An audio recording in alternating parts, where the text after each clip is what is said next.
We're live. All right. Everyone in this media room is confused by what Casey is doing. Off the rails already. I love it. I mean, it wouldn't be a People's Pre-Fight Show if it didn't go off the rails. And we're back again, the second People's Pre-Fight Show of the day. We were here earlier before UFC Vegas 63, which is at the co-main event right now. And now we are getting ready for the main card of Paul versus Silva, which will obviously be capped off by Jake Paul versus Anderson Silva. So I'm Mike Heck, and we have a triple threat right now in Arizona. We got E. Casey lying on the ones and twos, and look at this middle square right here. Sean Al-Shadi, Jose Young, dressed like a couple of Billy, representing MMA Fighting. What's going on, fellas? We talk about vibes, right? What are the vibes like? It's we're probably 3 hours away from this fight happening. What's the scenes like in Glendale, Arizona? I mean, I gotta tell you, Mike, we talk about vibes. I am buzzing. I am next to the best dressed man in this entire arena. Look at this. That's true. That's very true. Look at this get up this guy's wearing. That's It's putting me very to true. shame. It's ridiculous. Yeah, I don't know if I'm the best dressed because I have a feeling Jake Paul will probably be wearing something pretty outlandish tonight. So Outlandish doesn't necessarily mean best. Though, that's right? true, but the Gen Zers don't know the difference. So I'm just going to assume that's the case. But yes, the vibe is not in shambles. I'll say that. The vibe is immaculate. How you doing, Mike? I'm doing great. I am excited. I'm intrigued by all of this because I have no idea what's going to happen in this fight.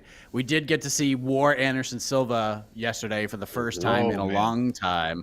So, Sean, you teased this on our Slack channel. You were like, "Oh my God, we got War Anderson." So you got to sit there, and you were right next to this man as he sort of transformed himself back into War Anderson Silva for the first time in a few years. I mean, could you really feel the goosebumps? Like just reading the Slack messages, I was like, oh man, I can't wait for this video to drop, and it lived up to the expectations. So I'm glad you asked about that, Mike, because I've had a couple people ask me about that since last night. It's a long saga and it's very uninteresting, so I'll sort of cut to the end. But like essentially, like Anderson didn't want to speak to us yesterday at any point, and like, Or the day before. and that was the long part of the saga. But like, we were supposed to get him yesterday, and then after the face-off happens, we hear immediately after the face-off, no, Anderson's not going to do this. And it was a long, drawn-out process. He had already left the arena. Finally, they got him to come back and talk to us for a couple minutes.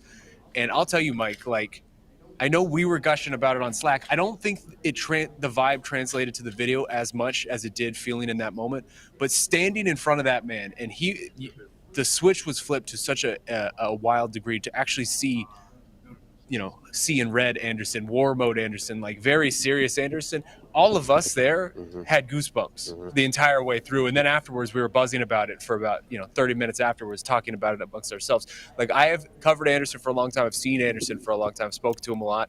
I have never seen him in the way that he was last night, where he was very upset. Like, he was very, I don't know, that frustrated wouldn't be the word, but he didn't expect the disrespect that he got from Jake Paul in that face-off, and he was not happy about it anyway. And it was very much showing, and it was I don't know, Jose. I mean, again, I don't feel like it translated to the video as much as just standing in front of him when that vibe is coming from him, and he's staring through your soul, and it's just, this is the serious mode, Anderson. This is the front kick to your face, Anderson. Like, it was a very crazy experience. I think it was the combination of we only got him for like maybe 2 minutes of open workouts.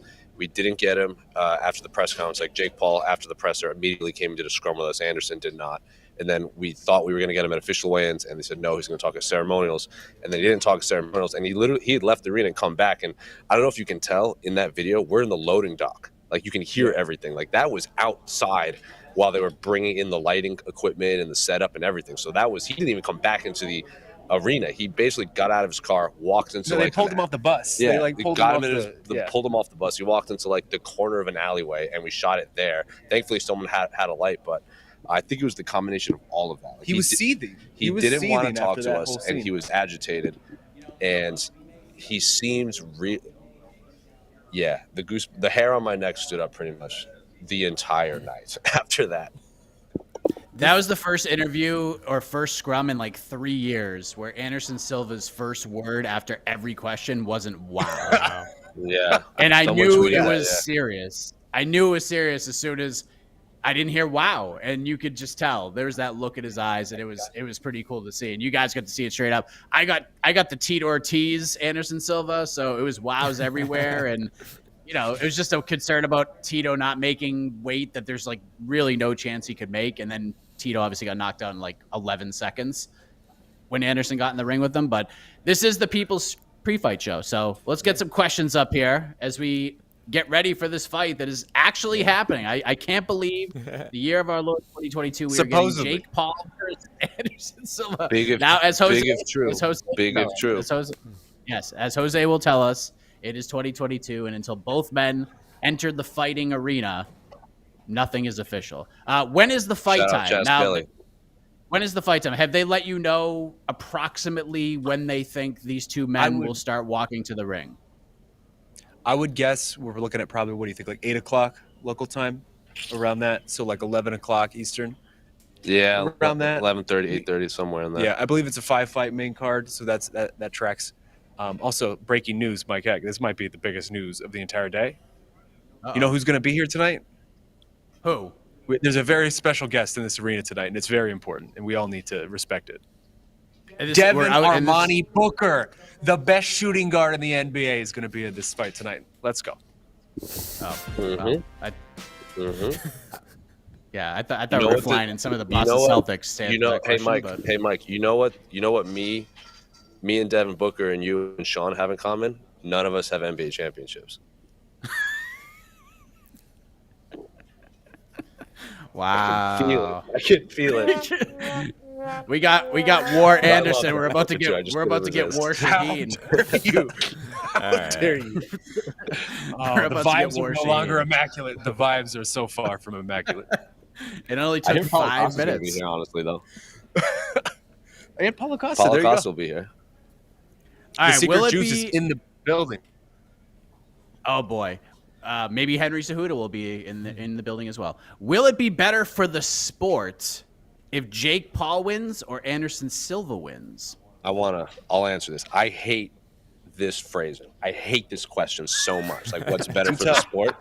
Like, what's better for the sport? I don't think there's an answer because that's silly. It's all subjective. Like, better for the sport in terms of bringing a new audience, probably Jake. Better for, like, maybe MMA fans, probably Anderson. You know what's the best for the sport if you want to grow this as a whole? A really good fight, regardless of who wins. If this is a back-and-forth competitive war and Jake wins, good on him. If this is a back-and-forth war and Anderson wins, good on him. I hate this question. It's the same thing when people said Anthony Joshua beating Usyk was better for boxing. That's stupid. I hate that phrasing. So anyway. So hold on. I took this question to mean a different thing, right?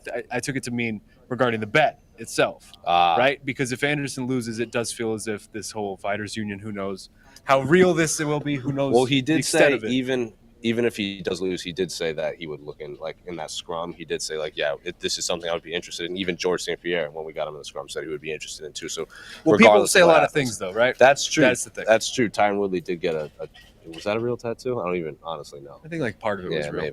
Maybe like half of it. It's better for the sport. I mean, it'll be better for our souls if Anderson wins, right? Because we're MMA media. We've covered this guy for a long time. He's a legend of the game, and we certainly.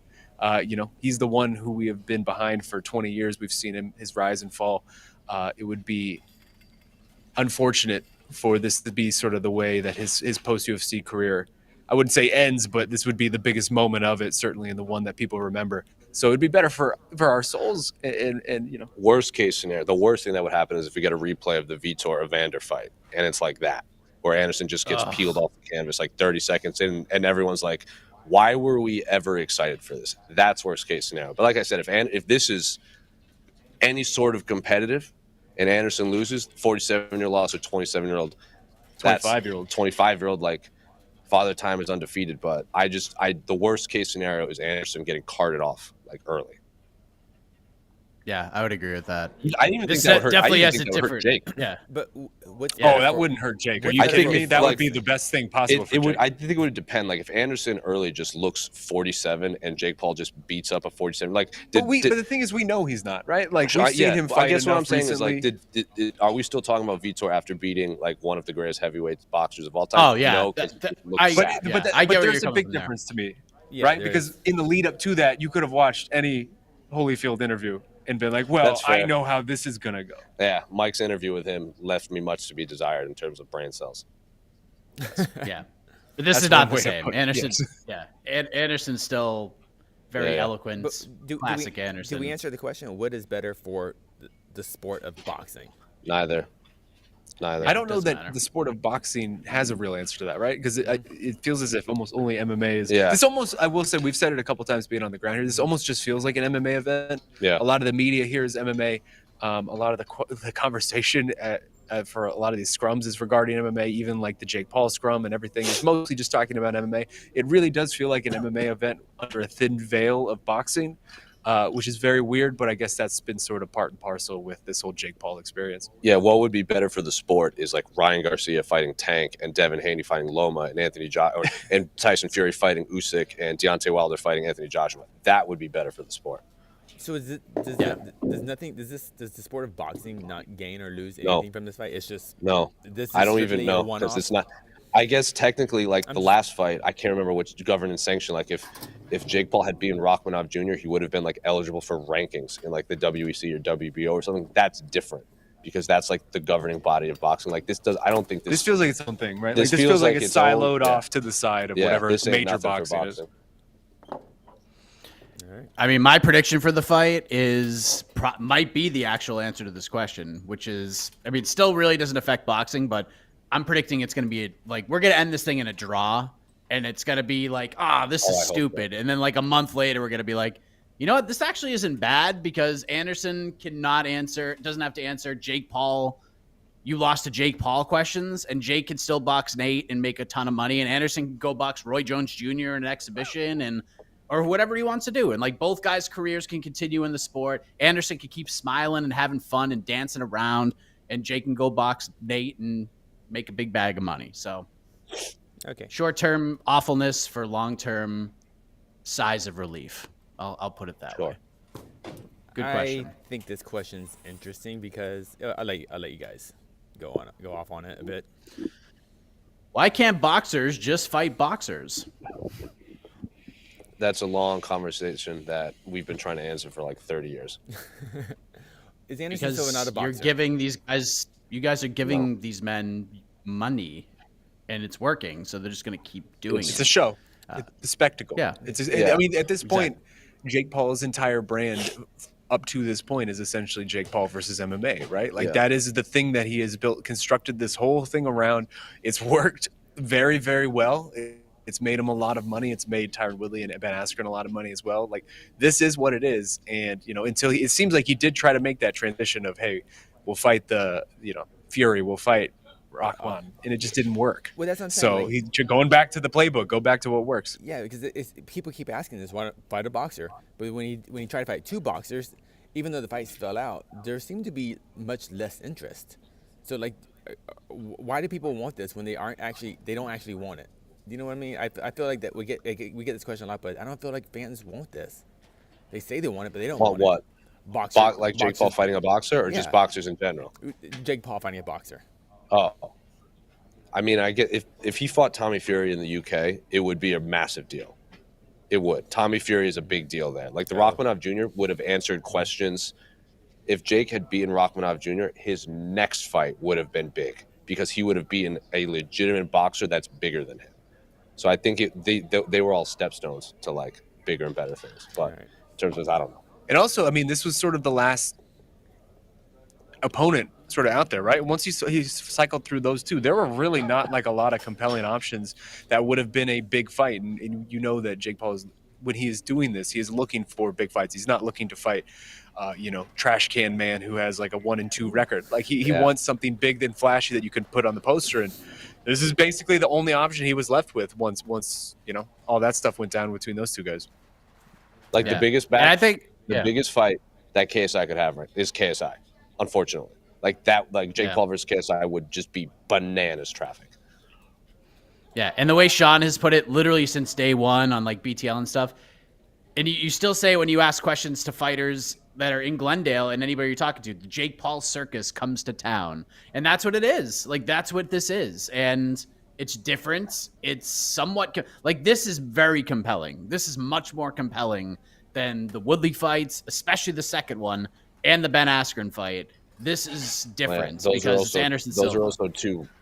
Those were two All-American wrestlers. Well, This that's is a Brazilian Yes, striker. exactly. That's the thing, and is that's why because this is much more ultimately, like, compelling. And undersized. Anderson Yeah. Silva is a legend, obviously, and that's one of the reasons why this is so compelling. But also, just Jake Paul hasn't fought anybody who knows how to box on a high level, right? Jake Paul hasn't fought anybody who knows how to throw combinations. Jake Paul hasn't fought a southpaw. Like, Jake Paul hasn't fought anybody who has been into deep waters and who knows how to sort of use his size and his range in this way. Like, there's a lot of elements to here that are going to be firsts for Jake Paul. So I agree with you, Mike. I think this is just compelling for what it is. And we know what it is, right? It is the circus coming to town. It is still as compelling of a circus fight as you can sort of make. Yep. All right. You know what? There's other fights on the card, so let's talk about those fights. Who you got for Le'Veon Bell versus Oof. Uriah Hall? And do you think the Dr. Mike fight will be competitive? I know nothing about their fighting skills. So the latter, gentlemen, I mean, I literally don't have an answer for you. I've seen Chris Avila box, so sure. And he beat Anthony Taylor, who is a much smaller individual than Dr. Mike is. But Le'Veon Bell versus Uriah Hall, when this announcement was made, Adam Schefter broke this fight. That just tells you how out of left field this whole scenario is. But your thoughts on these two matchups, Sean, I'll begin with you. I'm concerned for Le'Veon Bell's safety a little bit in this. I'll be real, because Uriah Hall is a very dangerous striker for everything Uriah Hall isn't. What he is someone who knows how to throw his hands, right? He has tied, I think, for the most knockouts in UFC middleweight history. We've just seen how dangerous he is. And sure, some of his weapons are going to get taken away, but this is still something he has done at a high level for most of his life, right? Like, he has spent most of his adult life and even some of his teenage years fighting to some degree. Le'Veon Bell, this is a brand new experience for him, and I don't know who out there watched the AP fight, but if you watched the AP fight, I mean, it was on track to be a really, really bad fight until that knockout at the very end. Like, this is we talk about jumping steps, like maybe Jake Paul's jumping a few steps here by fighting Anderson. This is jumping like 4,000 steps to go from Adrian Peterson to Uriah Hall in a span of a month, because that's what really is going on. Jose? Uriah Hall is going to make Le'Veon Bell eat himself. That's what's going to happen. He's going to fold him in half. It's not going to be. Jose doesn't pull that line out too often, but what he does is usually right. Dr. Mike? What are we going to expect here, Jose? Dr. Mike versus Chris Avila. Dude, on paper it should be Chris Avila because he's had a lot of experience in professional fights. Chris Avila fought and lost to Artem Lobov at 145, and Dr. Mike is huge. He's a big boy, very large man. Like, Chris Avila has all significantly higher skills. Dr. Mike looks like the same size as Le'Veon Bell. He's a huge man. He's a beautiful man, by the way. Like, let's keep this in there. Like, interview him, you'll forget what the question and answer is. Like, you're just like, damn. Jose's getting lost in his eyes a little bit out here. A little too much. Anyway, so Chris Avila should win, but I can see a world where Dr. Mike is just the bigger man. Like Chris Avila just got out of bed. Then he might have had to put things in his pocket to make weight. Well, yeah, he was eating big meals before these weigh-ins. I'll tell you that. Yeah. He weighed in a full gain jumpsuit. weight to make this.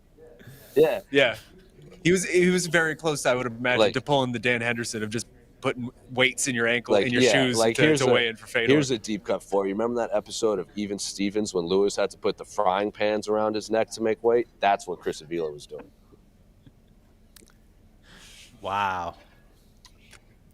Excellent name drop. If Dr. Mike has a solid jab, he should win a bad decision. That's what I feel. Correct. Yeah. Well, I agree. Yes, we'll see what happens when this fight happens. All right. All right, what else we got? Ooh. By the way, if you're watching the UFC card, you're watching not a whole lot in this co-main event. Is Nate going to be in attendance tonight? I mean, you guys know for sure. He's been there all week. He is. Yes, and he is. Yeah. Whether he sticks around for the main event is another story, but he's here. He is here, yeah. He's here for Chris. Is he here for Yeah, Chris? They he rented was a in mansion Tampa out for in Chris. Scottsdale. I mean, he's here for Chris, but is he really here for Chris? Yes. He's here for Chris. He's He's here for probably Chris. here for himself, too. Yeah. Yeah. Okay. Yeah, I'm sure at this point he's spoken with with Jake Paul's team at some point. He did in Tampa as well. But whole- something tells me NBA he'll stay the for whole Chris's Nick fight and Diaz he'll army is leave. here. Like Nick Maximoff was walking around too. Like they're the only Yeah. one not here is that I haven't seen is Nick. Everyone else is here. Well, like I haven't seen like Gilbert and Jake and everyone, but like everyone that was in Vegas they rolled like 40 men deep for like the Nate Diaz weigh-in. They're all here for this fight. All right. Which fight would you rather see? Anderson Silva versus Roy Jones Jr. or Jake Paul versus Nate Diaz? If they're on the same card, which is the main event? And does this fight outcome change who would main event? So a lot to unpack here, gentlemen. Well, So I mean, if you could obviously, choose one of these fights, Jake Paul is going to be the main event no matter what. But that's the answer. Paul Diaz would be Yeah. the main event easily, and it wouldn't even be a discussion. I'm always going to side with Anderson in terms of what do you want to see more, right? Like, that's my guy. He was my favorite fighter when I was still a fan. He's one of the best of all time. Anytime I get a chance to see Anderson do anything, I'm here for it. So I would always side for that, but that's just personal preference. I think I'd choose the Nate fight because Nate's like still kind of he's not in his prime, but he's still a relatively young man. He's not 47. No, he's not 47. And I think just all the drama and history of him in the UFC, like especially lately, like the 279 drama, his next move is must-see TV, regardless of who he fights. Like he even if it's someone else besides Jake, I think I would still pick Nate just for like that whole week of interviews. You know, I think Nate is now whoever he fights next is must-see television. Whatever his next move is, if he signs with Bellator, I'm like, yeah, I'm watching that immediately. oh yeah, Not that he's going to sign with Bellator. If he did, it would make him change the name. 100%. And they'd be like, yep, you got it, sir. It'd be my personal. Showtime MMA. Yeah, Let's for go. sure. I think Anthony Pettis might have something to say about that. That's true. Any questions, guys? I see a lot I of think people Anthony just Pettis ask- is like Anthony Pettis' fighting championships, right? everyone's just- Oh, that's terrible. If that is. So how long do you want to go to? Do you want to go to when the first fight? I got the broadcast up right now. We'll go for a few more minutes. The co-main event of the UFC card just ended. Max Griffin is a splitty against Tim Means in a grapple fest. And he's talking to Michael Bisping right now. So Okay. we'll go until the UFC main event starts. How about that? Oh, he is the main event. Okay. Okay. Cool. All right. Yeah, I do have the broadcast on my laptop, so I am paying attention to what's happening. Right now, okay. they're warning you. Let's You better talk- watch this broadcast and not try to steal it, or you're going to be federally screwed. Okay. Let's talk about this. I've gotten lots of this, and I'm sure our comment section has been bombarded with. Oh, I already know what this is Yeah, going to I be. bet I know. I know do what this question too. is gonna be. This This is okay. So this is baffling. To John 808, what's the word on the street? me. People are Sesame saying. Street. People are. This has been recurring all week. I think for all of us who have been sort of here covering this, anybody who's been talking about this online, any stories we write, any videos we do, of Anderson's just going to take a dive. I already know who's going to win this fight, and it's maybe the most baffling thing to me that I've seen in a while, right? Because Casey, you and I were talking about this earlier today. One, like the actual fights where people take dives are not these fights. They're not the big fights. They're not the fights that everyone's watching. It's the fights that you're not seeing, right? It's the undercard fight that's not televised. Like those are the fights that actually where that kind of stuff happens. It's not going to be something on this big of a scale. Two, do you know who Anderson Silva is? Do you think Anderson Silva has a price where he would do something like that? Because he is just one of the true artists of this game, right? Like he is an artist, however you put it. He's not going to go out there and take a dive for however much money. Dude has enough money. Like he's fine. That's utterly ridiculous of a thing to throw out. And also, like, I just don't understand, I guess, where this is coming from. Do you think Tyron Woodley took a dive? I think that, people, to me, it looks like a very this- real knockout. Like this is if Anderson wins, they're just building. They're coping? just building excuses if Anderson loses. Yeah, is like it just Anderson- coping? Like, where is this coming from? Because it's very pervasive. Yes, and the word on the street is not a thing. That's just not a Look, thing. man, people are saying. On what street? Yeah, I'd like to know what street as well. And more importantly, he's a plus 200 dog right now. That doesn't make sense. Like, he's plus 200. You don't take a dive when you're plus 200. I can't believe money we live in in. that. I can't believe we live in whatever multiverse this is, where Anderson Silva is an underdog to Jake Paul. That is just baffling to me. A big underdog. I'm just It's wild. It's wild. We are. Where are we at right now? I'm trying to see. All right, I just saw Anderson's. that. Look at Ben Askren. Yeah. That's so silly. Yeah, I watched the Ben Askren fight. I saw a man who just got a hip replacement surgery who's never known how to box get outboxed by someone who's boxed a little bit. Like, that's what I watched. I don't understand where this comes from. It's so silly. Yeah, that's a guy who took a giant bag of money and put his money, like, basically money was put where his mouth was. He was like, I'll fight this dude. And then he fought him and made a lot of money, and he lost. He took it better. It took it so well. So, yeah, Ben Askren was probably mad for like 8 seconds he lost that fight, and then he dried his tears with the several hundreds of thousands of $100 bills in the bag that he got. And just dried his tears, and then he was fine. Played some disc golf the next day. So I talked to Ben in the lead up to this fight for a story, and like he made close to $1 million for that fight. And here's another aspect of like why the taking a dive conversation is silly, right? Because when I asked Ben, obviously Ben, the final chapter of his fight career maybe didn't go the way that he wanted, and he suffers 2 of the more viral losses we've ever seen in the last couple of years, right? The Masvidal one and this one. I asked him, what does he hear about most? And it was by far the Jake Paul knockout, which is not what I would have expected, right? Like I would have thought Jorge Masvidal, the knee, super necessary. You see that all the time. I would have thought that would be the one that chases him, but he says, no, it's Jake Paul. And he hears it constantly every day of, oh, Jake Paul. Like just even middle schoolers just constantly putting it in his face. Do you really think Anderson's signing up for that, man? Like, do you know anything about this man at all? Of like the idea of like Anderson is just totally cool with like letting that follow him for the rest of his career because he made a little bit more money from it. Like it makes no sense to me. Yes. Yeah, I agree. Yes, everything you just said. The setup at Desert Diamond outside is looking sensational. That's probably not even a real shot. Look at the desk. We got our I old don't think I've pal. ever heard, as someone who lives in Arizona, I don't think I've ever heard the word sensational used to describe something in Glendale, Arizona. You're such a hater of It's just that Glendale. one Yes. shot. I'm not a huge fan, but you dislike Glendale so much more than me. It's funny. That's true. That's definitely true. Do you think we'll ever see Jake Paul fight some type of professional boxer? Yes. Yeah. Yeah, I think so too. I mean, we'll see though, because if he loses tonight, who knows where this goes, right? Yep. At a certain point, like if he's just losing a couple more times, maybe he's just like, all right, I made all my money. Like we're good. Is there a professional? I mean, he's boxer?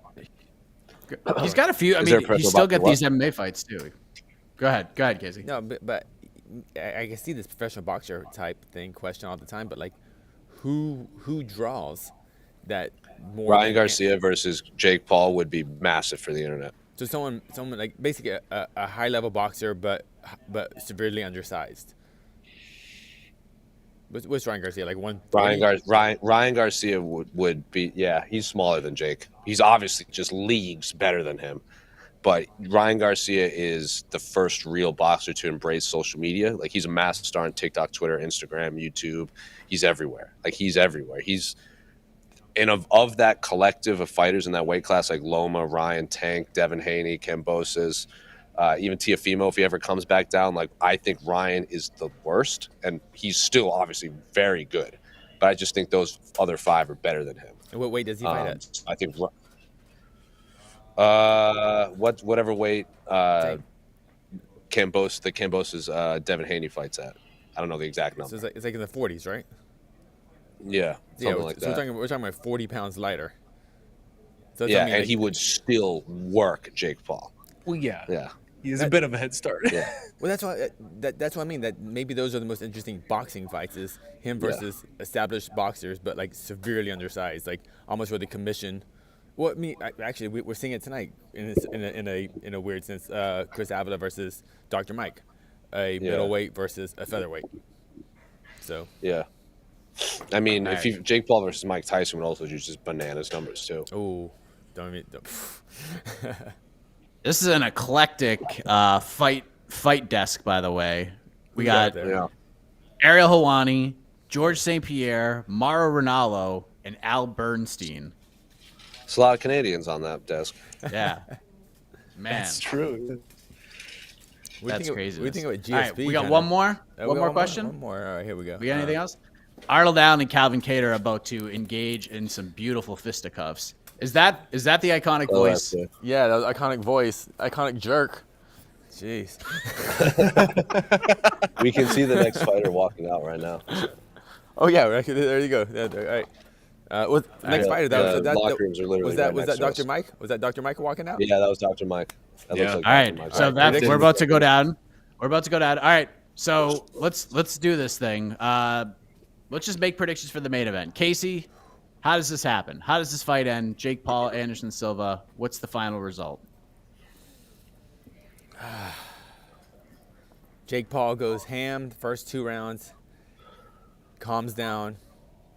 Anderson Silva has a little fun, plays with his meat, finishes them 6th round TKO on the ropes. All right, Jose, who gets it done? How does this end? If you watch the preview show, I said Anderson Silva by decision, and then Anderson Silva burned a hole through my retinas with his eyes. So I'm going to say Anderson Silva 5th round TKO. I mean, Sean, I'm sure you're going somewhere similar. Would be my guess. Yeah. Yeah, when we did the preview show, I called like a 7th round, almost like an overwhelming Speaking of TKO, yes. right? Like a accumulation of a beatdown, standing TKO. After yesterday, after last night, I'm moving more towards like a 6th round KO. I could see something like that, but I do think it'll be a little bit later. I think Anderson will let Jake sort of tire himself out, maybe have that adrenaline burst, maybe have that moment of just, holy crap, I'm fighting Anderson Silva, and Anderson Silva's in front of me doing Anderson Silva stuff. Like, I think that's definitely going to be something, an element to this. And yeah, I think that Anderson, he's the veteran. He's the guy who's been here with people infinitely more dangerous than Jake Paul, just, throughout his entire life. So I think he's the one who weathers the storm, floats it out, and then gets it done in the late rounds.